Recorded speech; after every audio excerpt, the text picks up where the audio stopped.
دوستی اور تاش کی گیم۔ میں اس سے پہلے بھی گفتگو کے اسی سلسلے میں عرض کر چکا ہوں اور پھر کہوں گا کہ میں اور میری بیگم بانو قدسیہ درمیانی درجے کے اچھے لوگ ہیں، بہت اچھے تو نہیں، لیکن ایک خرابی ایسی ہے جو ہمارے درمیان چلی آ رہی ہے، اس کا کوئی سد باب نہیں ہو سکتا۔ ہمیں تاش کھیلنے کی عادت ہے، ہمارا اپنے طریقے کا۔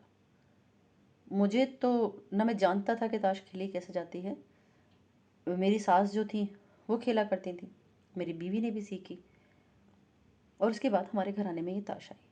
لیکن یہ وہ تاش نہیں ہے جو آپ لوگ سمجھتے ہیں، ذرا الگ طرح کی تاش ہے۔ ہم دونوں صبح سویرے بیڈ ٹی لیتے ہیں۔ ہمارے بیڈ ٹی یہ ہے کہ ہم خود ہی چائے بناتے ہیں۔ صبح بچے سوئے ہوتے ہیں، ہر طرف ہو کا عالم ہے، ہم دونوں اس وقت باورچی خانے میں اکیلے ہوتے ہیں، چائے کی ایک ایک پیالی پی کر ہمیں جو وقت ملتا ہے اس میں ہم وہ اپنی طرح کا تاش کھیلتے ہیں، اور بچوں کے جاگنے سے پہلے ہم اپنا تاش کھیل سمیٹ لیتے ہیں تاکہ انہیں پتہ نہ چلے۔ جب ملازم آتے ہیں تو ان کے آنے سے قبل بھی ہم تاش سمیٹ لیتے ہیں۔ ہمارے پاس ایک خوبصورت سا ڈبہ ہے جس کے چاروں طرف خوبصورت سے پھول بنے ہوئے ہیں۔ اس ڈبے کے ڈھکنے پر نہایت خوبصورت ایک ہرنی ہے جو چراہ گاہ میں چر رہی ہے، اور یہ بہت پیاری سی تصویر ہے۔ اس کے اندر ہم نے اپنے پتے رکھے ہوئے ہیں۔ میں ان پتوں کو پھینٹ نہیں سکتا کیونکہ میری پریکٹس نہیں ہے، اور ان کا چونکہ سائز بھی ایک جیسا نہیں ہے، تو یہ کام میری بیوی ہی کرتی ہے۔ اور اس کے بعد جس کے پاس وہ آخری پتا ہوتا ہے اس کو حکم ہوتا ہے کہ اس پتے کو دیکھ کر اس کے بارے میں کچھ بتایا جائے۔ اب اس تاش کا کچھ حصہ جو ہے میں لے آیا ہوں، کس کا سائز کچھ اونچا نیچا سا، یہ جو پتے ہیں میں آپ کے سامنے رکھوں گا، شاید آپ کو نظر آئے۔ یہ ہماری تاش ہے جو ہم اپنے پاس رکھ کر ہر روز کھیلتے ہیں۔ یہ وہ عید کارڈ ہیں جو ہمیں پچھلے کئی سالوں میں موصول ہوئے، جن کی تعداد تقریباً 3 یا 350 کے قریب ہے۔ ہم ہر روز ان کو نکالتے ہیں، چھانٹتے ہیں اور پھر گیم شروع کرتے ہیں۔ جب آپ شروع کریں گے تو آپ کو بھی خاصی دقت کا سامنا ہوگا۔ پھر جو کارڈ اٹھایا جاتا ہے اس پہ بات کی جاتی ہے۔ اب میری جو بیوی اٹھاتی ہے، یہ پچھلے سال یوسفی صاحب نے بھیجا تھا۔ مشتاق یوسفی ہمارے دوست ہیں۔ ہم دونوں ہاتھ اٹھا کر دعا کرتے ہیں کہ یا اللہ یوسفی صاحب جہاں بھی ہوں، جس مقام پر بھی ہوں اور جیسے کیسے بھی ہوں، ان پر، ان کے گھر والوں پر، ان کی بیگم پر، ان کے بچوں، پوتوں، پوتیاں، نواسوں، سب پہ رحمتوں کا نزول فرما۔ اور اس کے بعد ان کی جو ذات سے کچھ باتیں یاد آتی ہیں ہم ان کو دہراتے ہیں تاکہ یہ سلسلہ نہ ٹوٹے، اور سال بھر کا کم از کم جو رشتہ ہے وہ اسی طرح قائم رہے۔ پھر میری بیوی بھی کہتی ہے کہ جب آپ کسی بڑی تقریب میں قطر گئے تھے تو مشتاق صاحب نے بانو قدسیہ سے کہا تھا کہ آپ زیادہ بڑی رائٹر ہیں، لیکن خیال رکھیے گا زوال نعمت سے پہلے ریٹائر ہونا ضروری ہے۔ جب آپ عروج پہ پہنچتے ہیں اور اللہ کا شکر ادا کرتے ہیں کہ میں اس مقام پہ پہنچوں، تو سمجھدار آدمیوں کا تقاضا یہ ہے کہ یہ فیلڈ پہلے ہی چھوڑ دیں، پویلین میں جا کر اپنا بلہ رکھ دیں تاکہ اللہ تیری بڑی مہربانی کر دے۔ پھر جیسے ایک کارڈ ہمیں یونس جاوید صاحب نے بھیجا، وہ میں اٹھاتا ہوں، کہتا ہوں یہ بڑا اچھا نوجوان ہے، اس نے ہم کو یاد رکھا، اس کے اپنے گھر والوں پہ بہت احسان ہے، اس نے میٹرک سے اپنی زندگی شروع کر دی تھی، ایم اے تک پہنچا، ہمارا ذہین ادیب ہے، اللہ اس کو دنیاوی مقام پہ دینی مدارج بھی طے کرے، اس کے لیے دعائیں کرتے ہیں۔ جتنے اچھے الفاظ ہمیں آتے ہیں ہم اپنے کھیل کے دوران بڑے شوق، محبت اور جذبے کے ساتھ ادا کرتے رہتے ہیں، کیونکہ اس وقت کوئی ڈسٹرب کرنے والا یا خلل کرنے والا نہیں ہوتا۔ پھر بیچ میں سے ایک کارڈ نکل آیا زہیر کا مہراب پور سندھ سے۔ یہ کون آدمی ہے ہم نہیں جانتے۔ زہیر کچھ ایسی محبت کرنے والا آدمی ہے، عجیب و غریب۔ کبھی کبھی اس کی طرف سے ایک پیکٹ موصول ہوتا ہے جو کوریئر کے ذریعے آتا ہے۔ جب ہم اسے کھولتے ہیں تو سلور کے ایک ڈبے میں گاجر کا حلوہ ہوتا ہے، اور وہ کہتا ہے آپا جی یہ گاجر کا حلوہ میں نے خود پکایا ہے، میں نے اس بات کا خیال رکھا ہے کہ آپ شوگر کی مریضہ ہیں تو اس میں چینی زیادہ نہ ہو، تجربہ کر کر مجھے بتائیں کہ آپ مجھے گاجر کا حلوہ بنانا آتا ہے یا نہیں۔ ہم اس سے ملے نہیں ہیں، لیکن خط و کتابت یہ ٹیلی فون کے ذریعے اس کی حوصلہ افزائی کرتے ہیں کہ جی حلوہ بڑا اچھا بنایا۔ ایک رضوانہ ہے جنہوں نے لاڑکانہ سے عید کا کارڈ بھیجا ہے۔ اب رضوانہ کون ہے، کہاں ہے، پتہ نہیں، پر ظاہر یہ ہے کہ ہماری دعائیں ان کے لیے ہیں۔ وہ کتنی بڑی ہیں، کتنی چھوٹی ہیں، شکل و صورت کیسی ہے، ہم نہیں جانتے، انہوں نے پتہ بھی نہیں لکھا۔ جیسے عیسیٰ خان نے کوہاٹ سے خط لکھا، وہ 3-4 روز میرے ڈبے سے نکلا، تو میری بیوی چونکہ باری اسی کی بنتی تھی، اس نے کہا کہ جی یا اللہ عیسیٰ خان جہاں بھی ہو، اگر شادی شدہ ہے تو اس کے بیوی بچوں پہ رحمتوں کی بارش ہو، کما رہا ہے، دکاندار ہے، پڑھ رہا ہے تو اس پہ اکیلے پر اور اس کے ماں باپ پر اپنی رحمت عطا فرما۔ تو اس قسم کے چھوٹے چھوٹے افسانے بنتے رہتے ہیں، کچھ مانوس کچھ نامانوس، اور پتہ چلتا رہتا ہے کہ ہمارے ساتھ کون ملاقاتی تھے اور کون نہیں تھے۔ پچھلے دنوں ممتاز مفتی صاحب کا ایک کارڈ نکلا، پرانا کارڈ آ کے شامل ہوا۔ اب ہم نے کہا وہ تو اس دنیا میں ہے نہیں، ان کی بڑی خواہش تھی کہ جب مجھے یاد کرو تو 1 مرتبہ الحمد شریف اور 3 مرتبہ قل هو اللہ شریف پڑھ کر مجھے بخش دینا۔ تو ہم نے کہا ٹھیک ہے، یہ خواہش تو بڑی آسان ہے، ہم پوری کرتے ہیں۔ پھر ہم نے کہا جی مفتی صاحب مزاج کے بڑے سخت تھے، جلدی غصے میں آتے تھے، ہم اکھٹے کام کرتے تھے، تو ان کے لیے ہم نے فاتحہ پڑھ دی۔ خواتین و حضرات، میں آزاد کشمیر ریڈیو سے منسلک تھا۔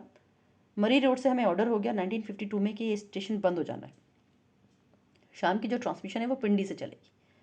ہم لوگ بڑے مزے سے رہتے تھے، ہمیں خیال بھی نہیں کہ جی اسٹیشن اتنی جلدی بند ہو جائے گا۔ بہرحال قرض پہ زندگی چل رہی تھی۔ جو لوگ نوکری پیشہ ہیں انہیں پتہ ہے کہ جی فلانی چیز کے قرض، جھمکانے کے قرض، کہیں نہ کہیں انداز میں قرض کے بوجھ تلے دبے رہتے ہیں۔ میں نے ممتاز مفتی سے کہا کیوں نہ وہ احتیاط سے چلتے تھے، ان کا کمرہ بھی الاٹ ہوا تھا جبکہ ہم ہوٹل میں تھے۔ میں نے کہا بھائی میں تو نہیں گزر سکتا، کیونکہ ہوٹل والے نے کہا کہ ریڈیو کے ڈبے بند جا رہے ہیں اور آپ جہاں سے لاری میں بیٹھیں گے وہاں وہ اپنا بندہ بٹھائے گا جو لاٹھی بردار ہوگا، تو آپ مجھے 500 روپے ادھار دے دیں۔ انہوں نے کہا ٹھیک ہے لے لو۔ میں نے ان سے 500 روپے لیے، گوالیے کا بل دیا 80 روپے، ہوٹل والے کے 230 روپے تھے وہ ادا کیے، کچھ اور قرض دینے تھے وہ سب دے دی، میرے پاس بچے 40 روپے۔ تو خوشی سے مزے سے سیٹی بجاتے راول پنڈی پہنچ گیا۔ اب چونکہ میں نے ان سے قرض لیا تھا تو مجھے دب کے رہنا تھا۔ اب وہ میرے بڑے عزیز دوست تھے اور آپس میں بڑی تو تڑاک قسم کی بے تکلفی تھی۔ پھر بھی میں نے یہ محسوس کیا کہ جب وہ بات کرتے تو ٹھیک سے ہوتی نہ، یا کرتی میں ان کی ہاں میں ہاں ملاتا رہتا۔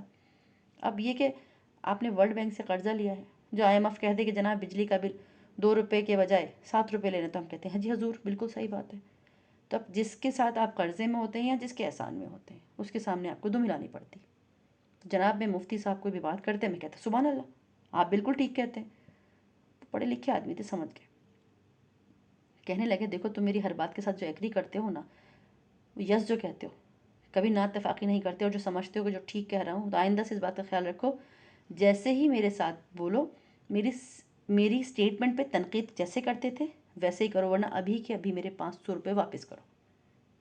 میں نے کہا جی وہ میں انشاءاللہ آپ کو کر دوں گا۔ اب انہوں نے دھمکی ہی ایسے دی تھی، لیکن اس کے بعد میرا اور ان کا وہ فرق ختم ہو گیا۔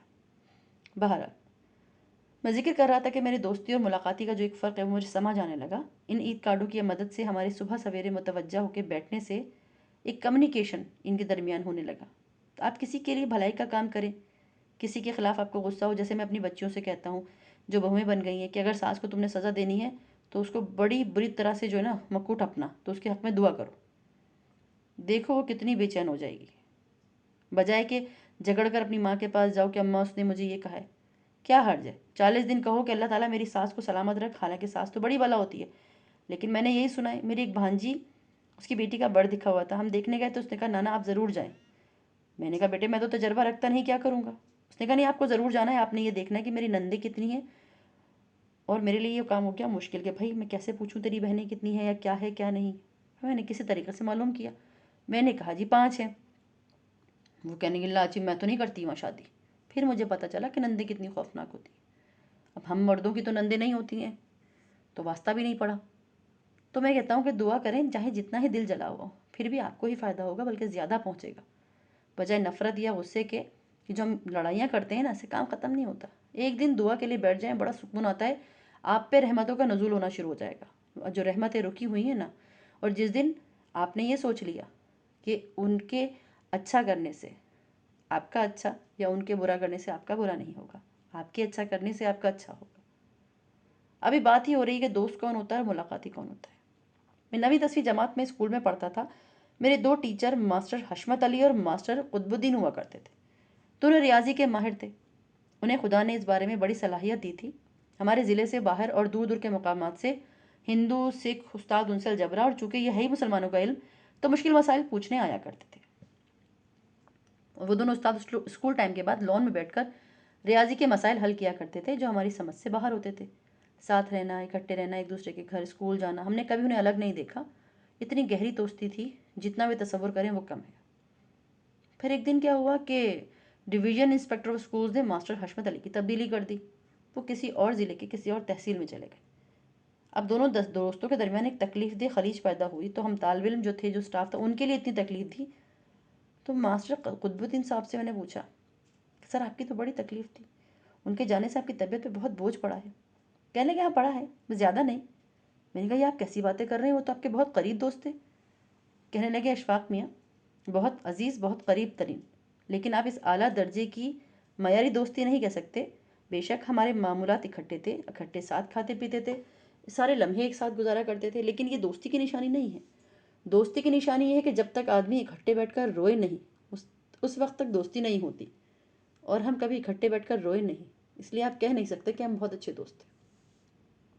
ہمارے پاس جو کارڈ آتے ہیں ان میں وہ لوگ بھی ہیں جن کے ساتھ ہم اتنے قریب تو نہیں ہوئے جتنے ماسٹر قطب الدین صاحب نے کہا، لیکن ہم ایک اور رشتے اور ایک اور ناطے سے ان کے ساتھ ہیں۔